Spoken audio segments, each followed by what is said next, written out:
In this episode of Everything Compliance, we have Jonathan Armstrong, Jonathan Marks, Matt Kelly, and Karen Woody. I know you'll enjoy this episode. Hello, everyone. Welcome to another episode of Everything Compliance. We have the gang back together today, starting with Jonathan Armstrong, Jonathan Marks, Matt Kelly, and Karen Woody. First of all, it's great to see you guys again. Thank you, John. And you. All right. We're going to do our usual east to west. Mr. Armstrong, you've been intrigued by actually an event in America and wondering how it might apply to both the United Kingdom and the EU. Why don't you tell us what's got you so intrigued? Yeah, we're returning to the case of Joe Sullivan. So I think we mentioned it previously back in the fall or autumn, as it's properly known. And this effectively concerns the conviction of the former CSO of Uber. So for those of you who didn't follow the story originally, he was convicted on October the 6th.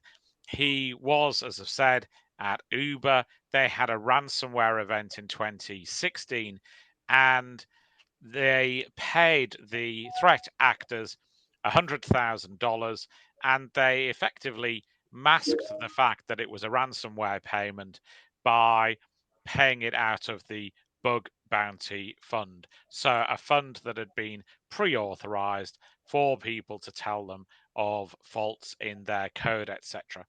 And they also made the bad guys sign an NDA to say that they wouldn't tell anybody what was happening.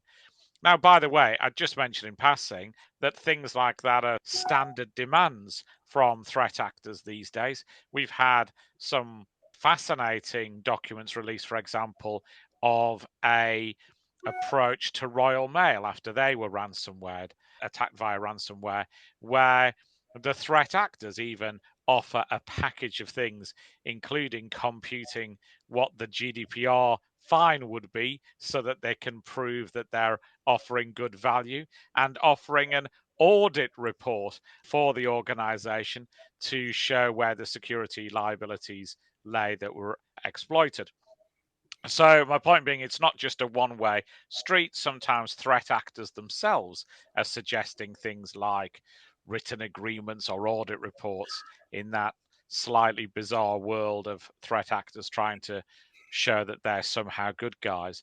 But in any event, Sullivan made this payment. It was shown to be a bug bounty in their accounts, and it seems that the then CEO of Uber, Travis Kalanick, was in on it as well, and more on that later.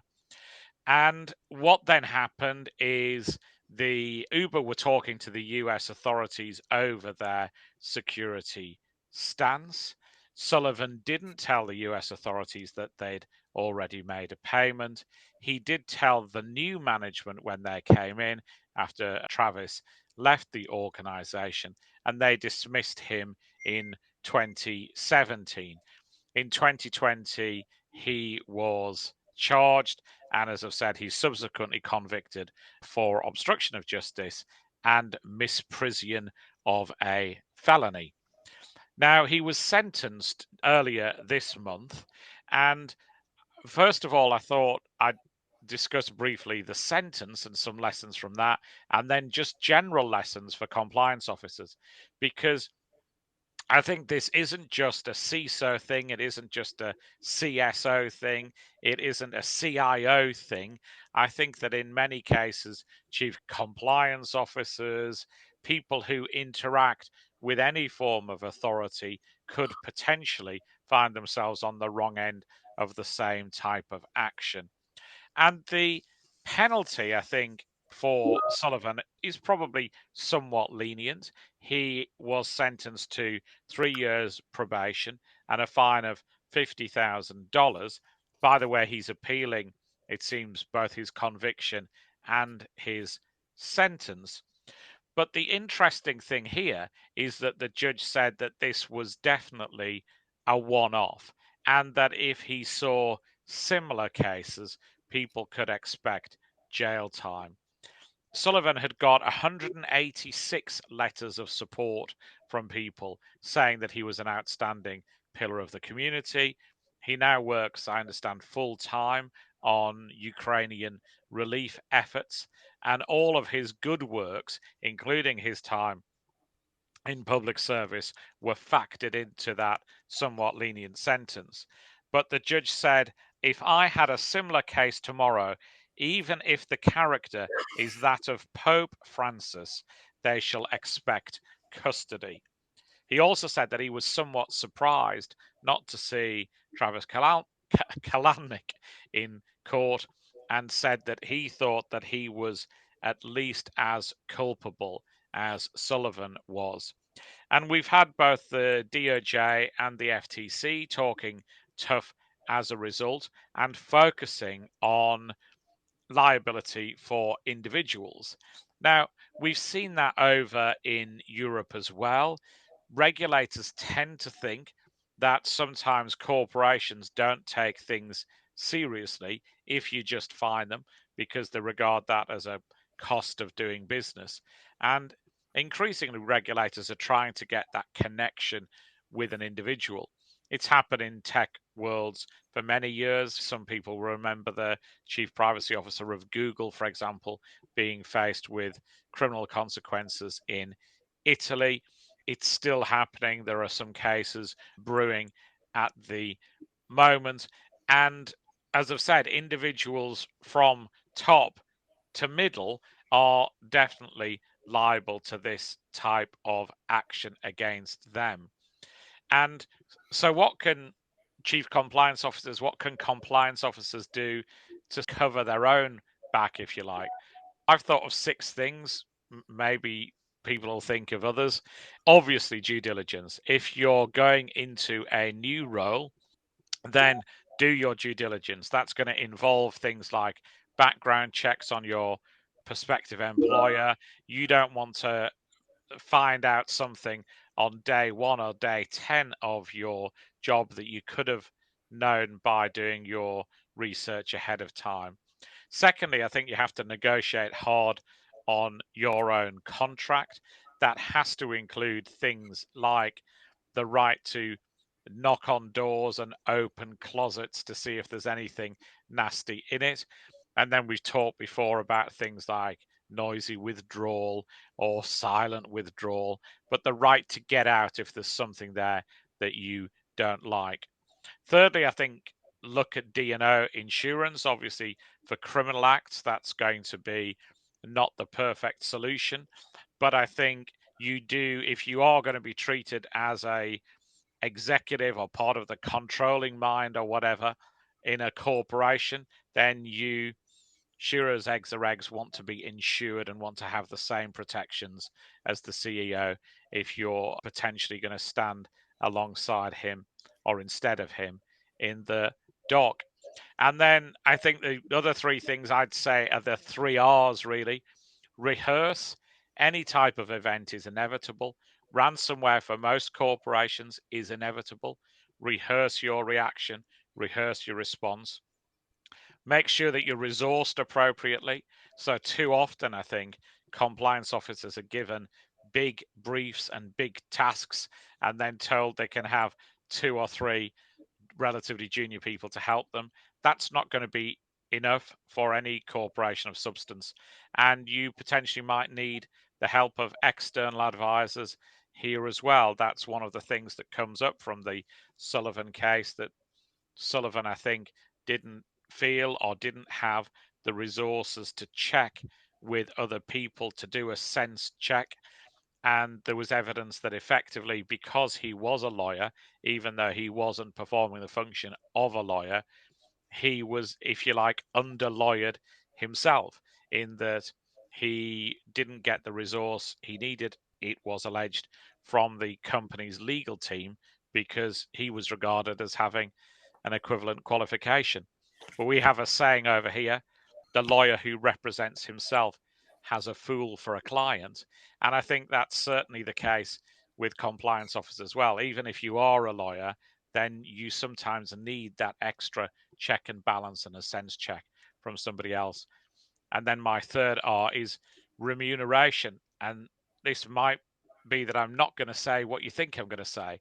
Obviously, you've got to be remunerated in accordance with the risk that you're facing. But I think people are going to be more vulnerable when their remuneration depends on things that they can influence, e.g., stock price. So if your remuneration and your bonus is heavily related to the performance of the company, then in some respects you've got a conflict there.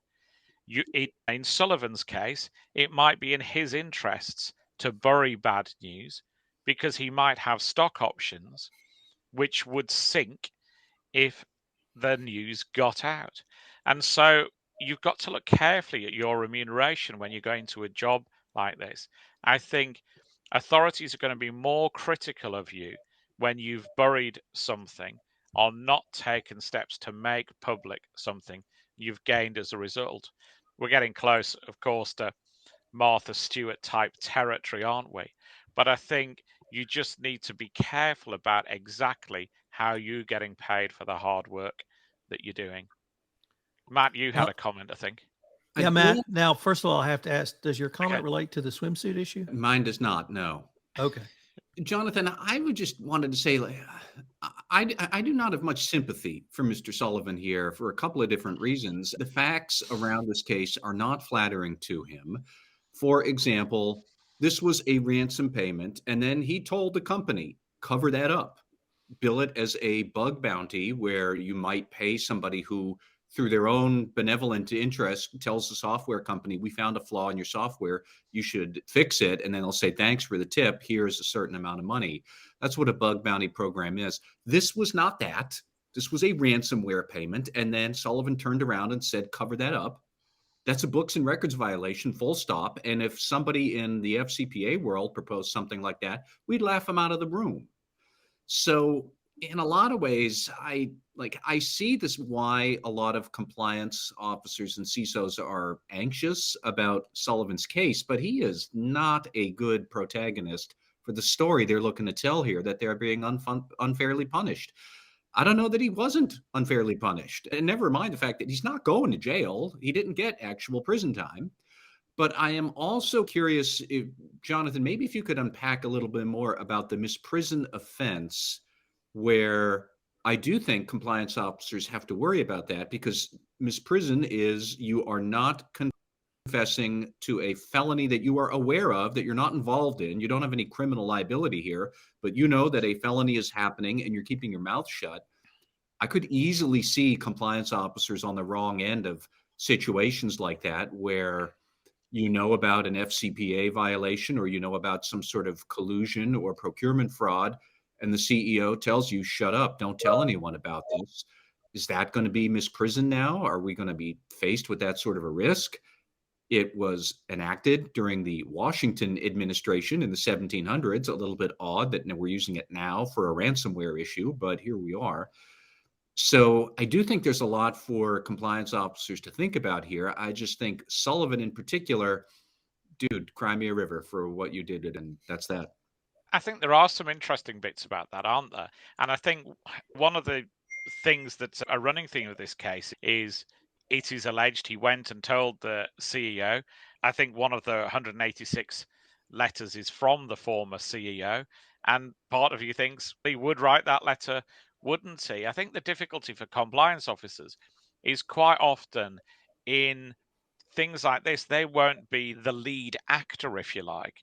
And yet, as you rightly say, you can't be in the room where bad things happen and necessarily escape liability, nor can you think the guy at the head of the table was the guy primarily responsible.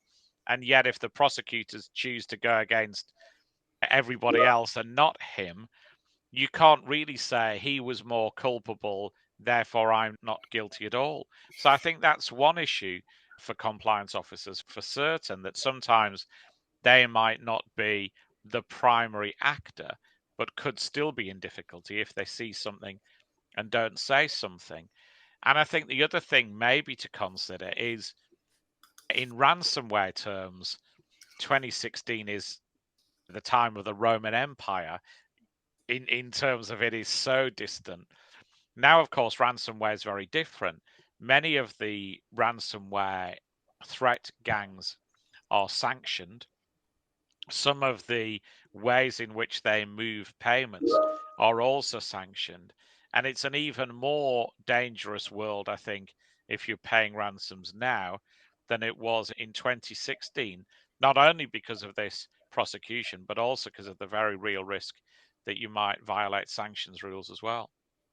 All right. Jonathan Marks, I don't know how long you were working on a project, but you were part of a team that had a major project come to fruition in the last couple of weeks, and that's the COSO framework for fraud risk management. So I was wondering if you might be able to generally outline for us what your role in that was and what you think of the final product. Yeah. So little sort of revisionist history here. COSO revised its original framework for everybody in 2013. The COSO 2013 framework incorporated 17 principles, and the 17 principles are associated with 5 internal control components and really are designed to provide clarity to the user in designing and implementing systems of internal controls. Everybody, that's using COSO should understand that. The fraud risk management guide, which was originally published in 2016, which I did not have any part of, was intended to be supportive of and consistent with that framework, that 2013 framework, and serve as guidance for organizations to follow in addressing specific fraud assessment risks and things like that.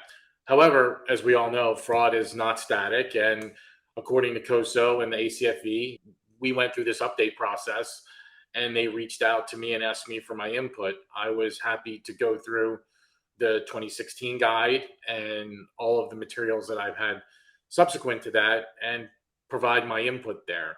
It was an arduous process, I must say. Linda Schwartz, who's a dear friend of mine, played a key role in helping me and the AICPA provide that guidance. That I did this under my role with the AICPA Fraud Task Force. And my hope was in being a part of this, that I was providing people with some new and different thinking that was, I think, more in tune with what's going on today, and to cement and solidify myself with regards to some of the things that I have created over my career. And hopefully they start to glom on and allow people to better manage the fight against fraud.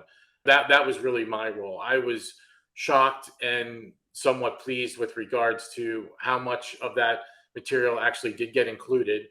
And that's something that I'm pretty proud of. I hope that the readers out there that get a chance to go through the fraud risk management guide, glom onto some of these new things and use those in their fraud risk management program and their fight against fraud. I'd like to start off by asking you, is this a framework that a fraud risk manager, a chief compliance officer, a head of internal audit, whoever might be utilizing it, can take to the board and explain to the board, not simply the fraud risk management strategy, but the board's role in that same strategy? I think so, Tom. And you have to remember, performing periodic fraud risk assessments is an important element of not only good governance, but is really foundational for a compliance program. And if for those of you that have read prior COSO publishings and use COSO as your framework, it is a COSO 2013 requirement. And if you start to run through the process of going through what the components are here, all the 17 principles and what's entailed in there, they're very useful from a compliance perspective. I think they're also very useful for a board to understand from a monitoring and oversight perspective. And so while Principle 8 focuses more on fraud and fraud risk assessments, the other principles in there really do address certain other key issues that can be mapped to certain things within the organization. That I think if you're looking at this from an enterprise-wide fraud risk assessment perspective, which I believe is one of the key components of a good governance, overall governance framework, then I absolutely believe that this could be something that can be presented to the board in a functional way, and also in a visual way where they will understand, what is required and what is entailed, and hopefully incite conversation and questions to management, including the chief compliance officer, the chief audit executive, and the like, to make sure that they're on top of what's going on within the organization related to fraud risk and other risks within the company. Matt, do you have a question or comment for Jonathan? Just mostly a comment, I suppose. Number one, I've read the executive summary and I'm working my way through the full document, and they're both well worth an audit or compliance executive's time. But I really did, number one, like the message that strong, capable fraud risk management is itself a fraud deterrence. And that's a big theme that this calls out this guidance. So for anybody trying to wonder, why are we supposed to do this? Why does this matter? Because it is really a deterrent to fraudsters if they see it, that fraud risk is being taken seriously. But also, and Jonathan, I'd welcome your thoughts on this too. I'm struck that fraud, as I've said before, like fraud seems to be having a moment these days. That we had the top accountant at the SEC put out a statement last fall saying companies and audit firms have to do better at assessing fraud risk. And then the PCAOB published its list of inspection priorities, what it's going to be looking at audit firms for this year. What do audit firms have to do well? And at the top of that list was fraud, basically because they said the external environment for fraud risks is changing and pushing fraud risk to a greater degree. So audit firms have to be more on their game. And now we have this, like you turn around in this business and somebody somewhere is putting out more discussion of fraud. And it just seems to me it's a good thing, but it's a notable thing.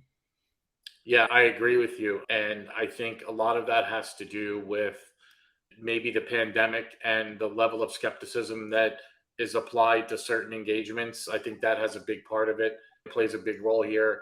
I also think that complexity also plays another role. And obviously the economic underpinnings. I think there's a confluence of events that have transpired over the last 3 or 4 years where, somebody's looking at this, and if you're looking at root cause and you're saying, how did this happen?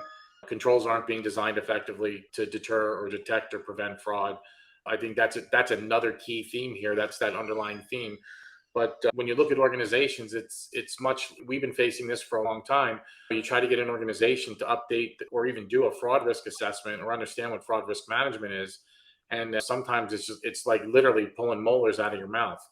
And I think the message is being sent pretty loud and clear that this is something that really should, if you're a board member, you should really be paying attention to. And number two is, if you're an organization, you don't have one of them here. We've all talked about this a gazillion times. How do you have a compliance program and not understand what your risks are, especially your fraud risks? And I have a great example. I was on the phone yesterday with a client. The last time they updated their fraud risk assessment is 2008. Wow. That should tell you everything you really need to know about, why I think fraud's having a moment. But I also think that if you look at what's going on around us and some of the organizations that are experiencing some of these things, it is up, fraud is up. And there are some very wicked trends that are out there, not only third-party risk management from an FCPA perspective, but vendor fraud is through the roof. Treasury fraud is through the roof. Revenue recognition fraud is really gaining steam. Collusion between internal and external actors is something that we keep seeing. ESG fraud has really made its mark now and coming onto the landscape. Segregation of duties with regards to people's roles and responsibilities and not being in an environment where everybody's in the office and now people are remote. Some of those things have gone away, haven't been revisited since the pandemic. I already talked about internal controls being properly tuned, and then access to systems. People's access to systems. When the pandemic hit, everyone was like, oh, we'll make an exception. We'll let you in here. You can have access to this and all this other kind of stuff. I see a real increase in intellectual property theft and some other things that are just, I think, based on what I'm seeing, there's a reason why there's a fraud moment. Jonathan, let me pick up on something you said and ask, where should the fraud risk management in a corporation sit? Should it be in compliance? Should it be an internal audit? Should there be a separate fraud risk section? How would you suggest a corporation think through where that function should sit? I think it all depends, but I think you really have to look at the key players and who the key players are with regards to building that fraud risk management program. When you look at fraud risk, you mentioned this before, but the external auditors play a role, the internal auditors play a role, management employees certainly play a role as the first line of defense. The board of directors, the audit committee, legal and corporate and compliance certainly play a role here too. Where it actually sits, that's always been debatable. I think as long as you have a process that's independent and that is robust and thorough and broad enough to really grasp not only the enterprise, but the extended enterprise, I think it really comes down to how you're structured and the nature and of the individuals that are doing this and their particular qualifications. Sometimes I see it sit in internal audit, sometimes it's in compliance, sometimes there's a special fraud or a controls group that has responsibility for it. So I'm not so sure that's really where I would focus on. when I look at an organization, I'm looking at their fraud risk management program. I'm really looking at who's leading the effort, who's participating in the effort, how's that information being gathered, and then eventually reported to the board. I think if you have those components at a minimum, then I think you're going to have a process that is thorough and robust enough to at least capture, not, you're never going to get it all, most of what I would consider to be fraud risk. Matt Kelly, we recently had a whistleblower report released. What about this report caught your eye? Yeah, so this actually was a survey, a benchmarking survey report that came out just this week. It was a joint project of the Institute for Internal Auditors and the Association of Certified Fraud Examiners. And they polled their membership worldwide. They got about 1,600 valid responses, so a nice, good, sizable sample pool, looking at the characteristics of whistleblower hotlines and what makes them good, what makes them bad, how many people thought that their programs were effective or not. And it is a fascinating document. I would recommend any compliance or audit executive read it if you are thinking about your whistleblower program and how to make sure that you are implementing good practices for an effective hotline program, which, by the way, let's remember that's what you want. That's what the Justice Department is crystal clear is very important for a successful compliance program. I'll throw out a couple of interesting statistics first and then get to some of what I think are the big themes here. Number one, and this surprised me, is that the group most likely to be in charge of the hotline is actually the internal audit program, which was cited by about 42% of respondents. And in second place was the compliance program with 36%. Now, maybe this is just because they were polling audit professionals and they'd get a different answer or not. But at the moment, at least according to this report, internal audit people are the ones usually in charge of the hotline. I will pause here to let all of our compliance officer listeners throw up in their mouth a bit at that prospect, but that's what it says. More than 80% of companies have hotlines that offer multiple intake channels. That's wise.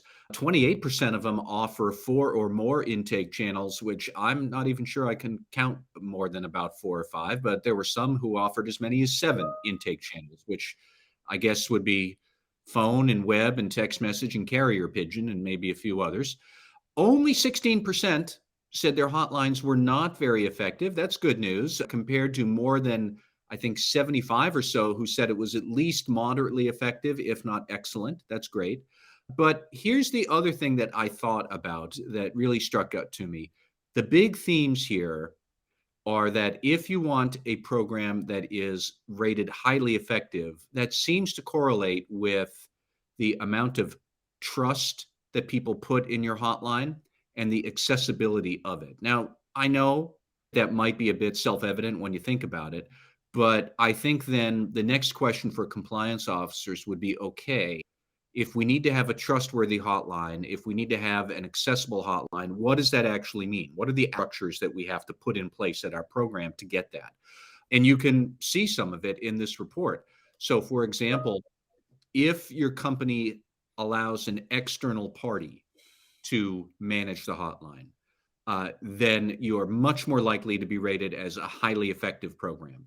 Whereas some companies, not many, but some did say that they managed their program internally, and they had much higher percentages of people saying, and also it is a poorly run program. It is not effective.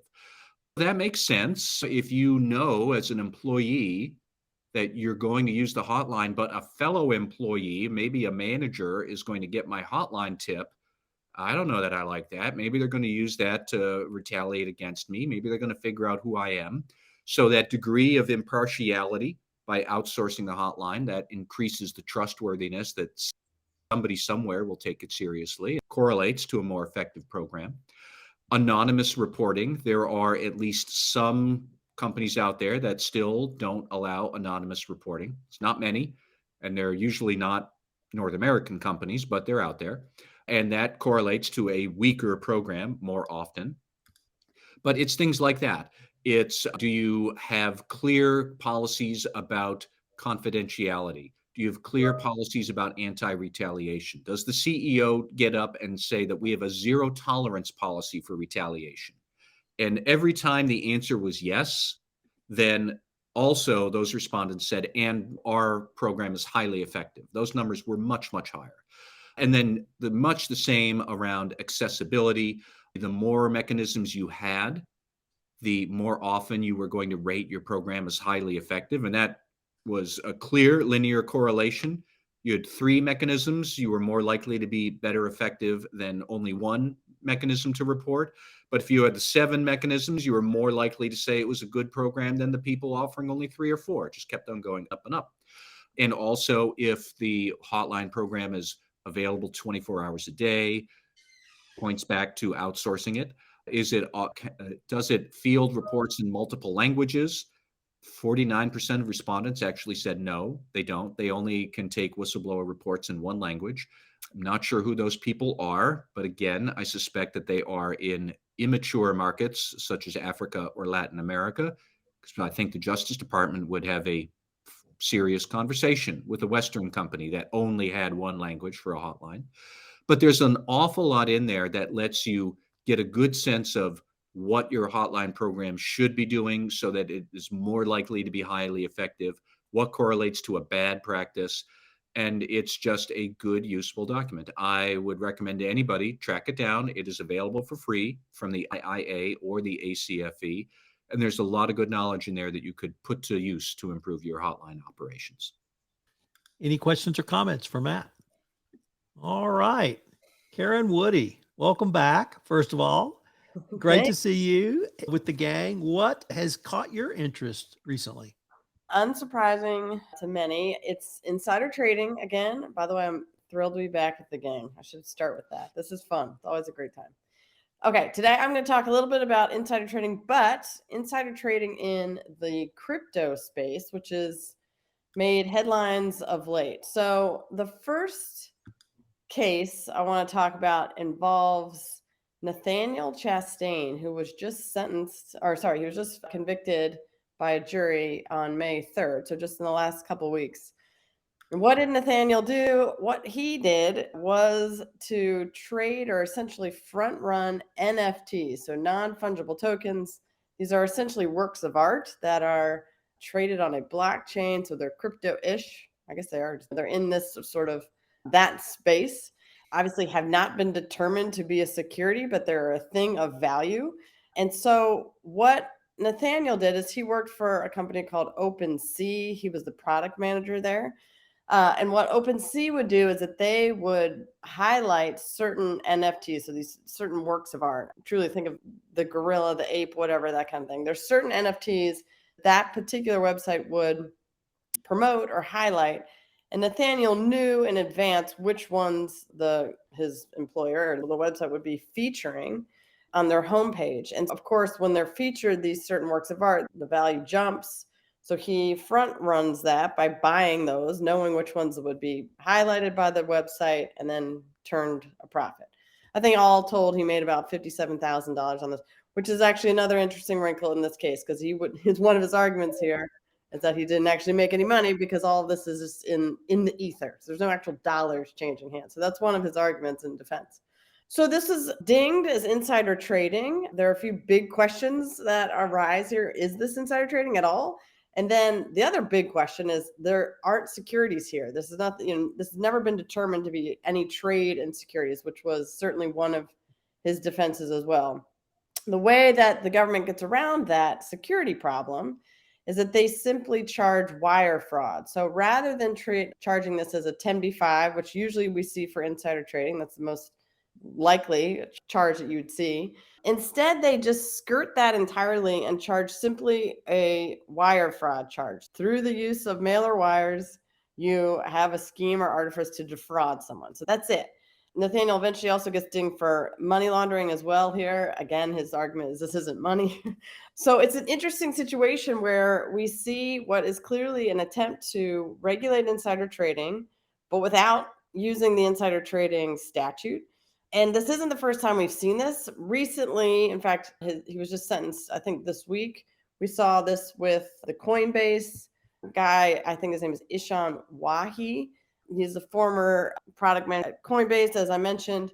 He just this week was sentenced to 2 years in prison after pleading guilty to In that case, conspiracy, again, to commit wire fraud, but a similar situation. He knew this idea that he was trading on confidential information about certain crypto assets or tokens that were about to be listed on Coinbase's exchange. So, of course, that jumps the value, that spikes the value of those particular tokens or crypto assets. So, knowing that, he traded again before the price popped and made some money. Similar situations in terms of the factual scenarios here. Again, an allegation of insider trading without an insider trading charge, simply a wire fraud charge, or in Wahi's case, conspiracy to commit wire fraud because he was involved with his brother in doing this. And I will also, just because for those of you who haven't gone long on the Classroom Insiders podcast, I will highlight that there is another very important case that this lines up pretty directly with. That's a case out of 1987. It's called Carpenter versus United States.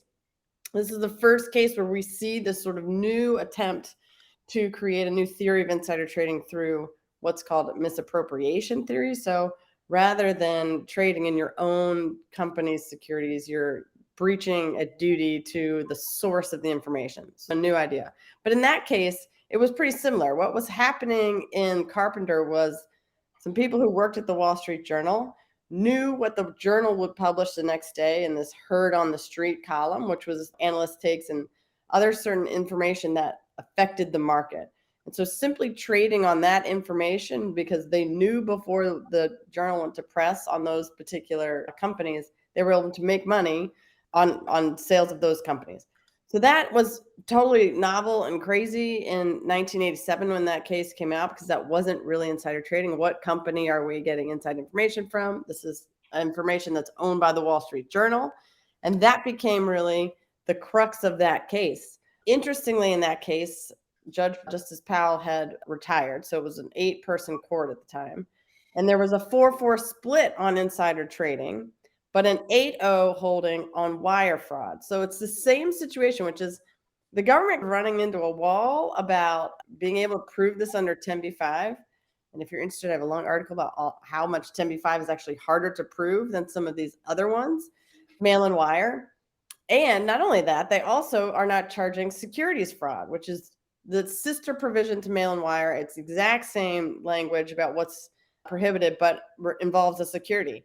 Obviously, here for these two cases, both OpenSea NFTs and Coinbase, no one has determined these are securities. So that's the first sort of everyone's outrage is, this isn't even securities. Why is the government involved? This isn't insider trading.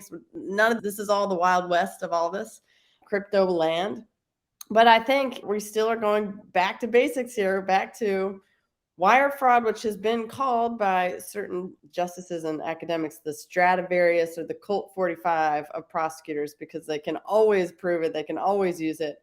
It is something that they're able to flex on, maybe outside of the congressional intent of that law, but it's a pretty bare bones law that even things like crypto trading on or NFT trading falls prey to a charge of that, even if, like I said, not really insider trading, but yet insider trading, just through the back door for that.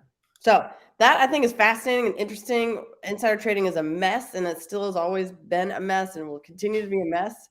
And so I think this is a little bit cleaner, but it also makes a very wide net, I think, for mail and wire fraud and what activities are prohibited under it. So Matt, do you have a question or comment for Karen? I have one of both. And much like the former CISO at Uber, I don't have much sympathy for these folks either. But clearly, the one with the NFTs, he has access to material non-public information that he is then using for personal gain. That's got to be something. Right. But I do think that all of this gets to a bigger issue that I've been very frustrated with crypto is we haven't actually defined what it is. And is it a security? And if it's not a security, then what is it? And I would argue, and I think Matt Levine at Bloomberg has also picked up on this, that if it's not a security, then cryptocurrency is currency. It's money. Let's also pick up that the word currency is in the word, in the name. So if it is not a security that can be regulated by the SEC, I would assume, therefore, this is money and it can be regulated by the banking regulators at the federal and state level. And crypto people think long and hard before you want to step down that road, because being regulated by the bankers is not a fun time. I like, I can't believe that we actually even have this debate, because nobody I know actually goes and pays for anything in crypto. They don't go to an ATM machine to get crypto. They use it for trading and having fun with whatever wackadoo things that they're trading on. It's a security. I am putting a value in here, hoping that it will increase in value and I can take more out later on. What the hell else is a security? So that's just me being cranky. But also, he had material non-public information that he was exploiting for his own personal gain. It's just, I don't know what the way to theorize this is, but whether it's wire fraud or something else, it is not appropriate conduct. No, I think all that's fair. And that's why sort of everyone laughs at his, at least his defense around the money laundering charge was that he never converted it to dollars.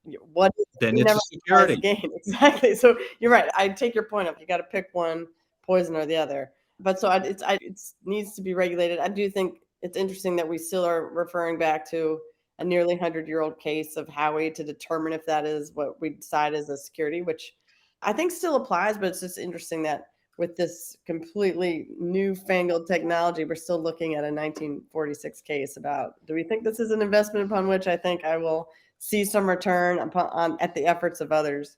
I think that's fair.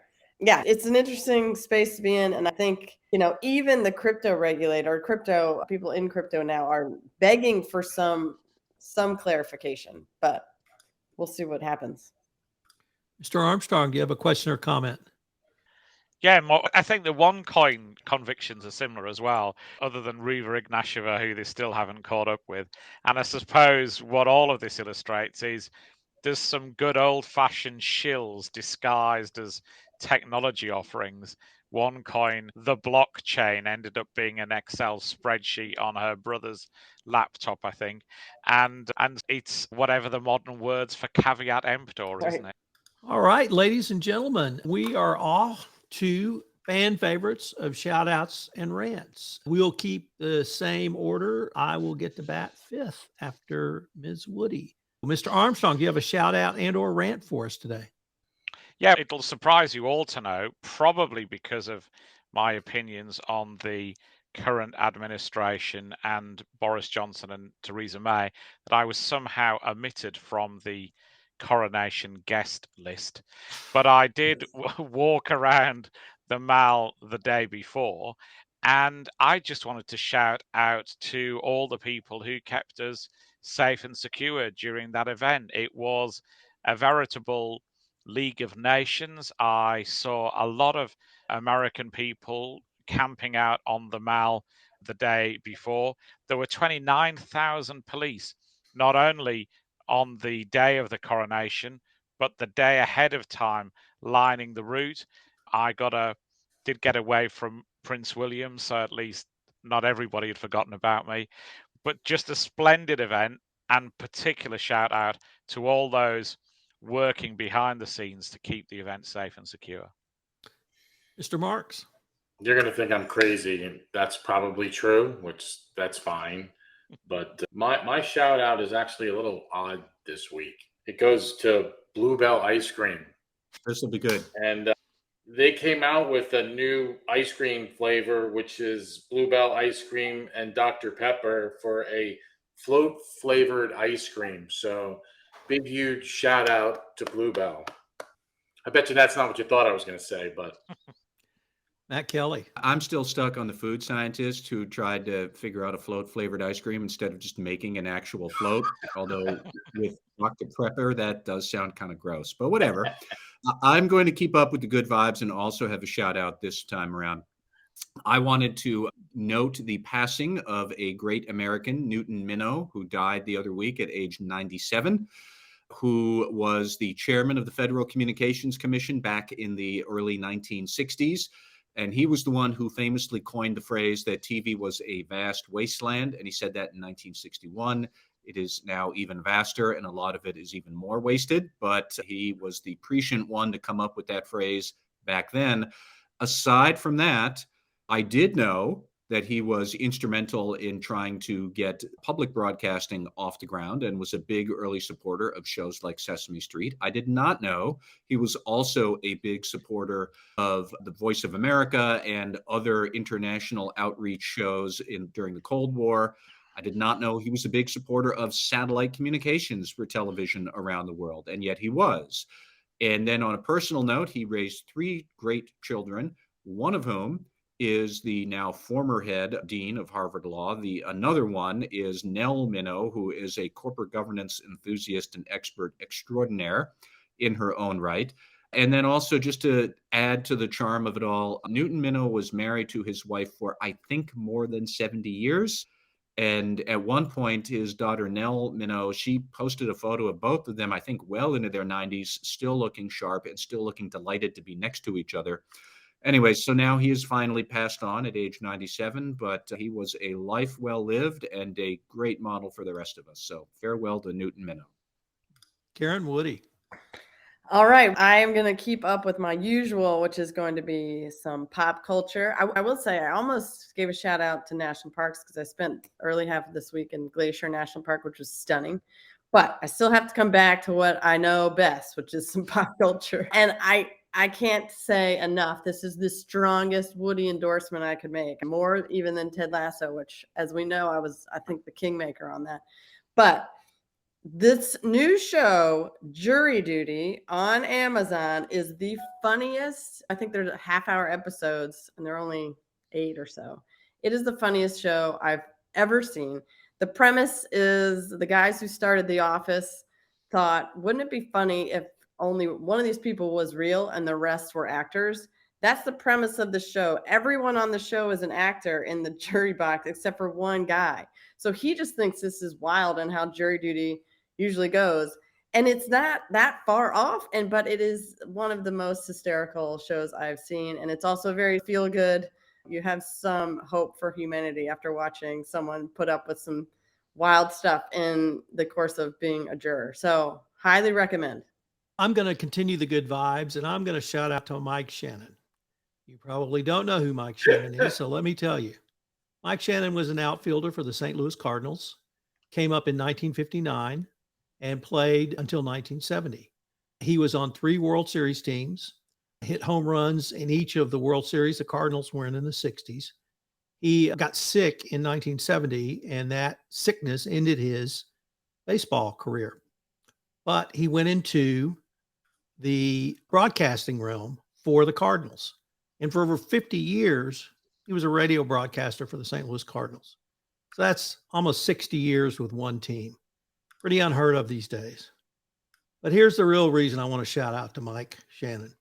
In 60 years of attending baseball games, I've caught 0 baseballs. So I have no signed baseballs by baseball players other than the ones I bought. But I do have one autograph, and that was Mike Shannon when I was 7 years old. I got him on as he was walking into the stadium, and he signed my program. So to that 7-year-old boy who got one autograph, to a life well lived, to a life in Major League Baseball, I want to shout out to Mike Shannon, and thanks for the autograph, Mike. What a great session. It's great to have the gang back together, and I can't wait till we can get together again. Thanks, everyone. Thank you, Tom. This is Tom Fox again. Thanks so much for listening to the award-winning Everything Compliance. I hope you will subscribe, rate, and review this podcast wherever great podcasts are listened to. I hope you will join us again for our next episode. Everything Compliance is a production of the Compliance Podcast Network.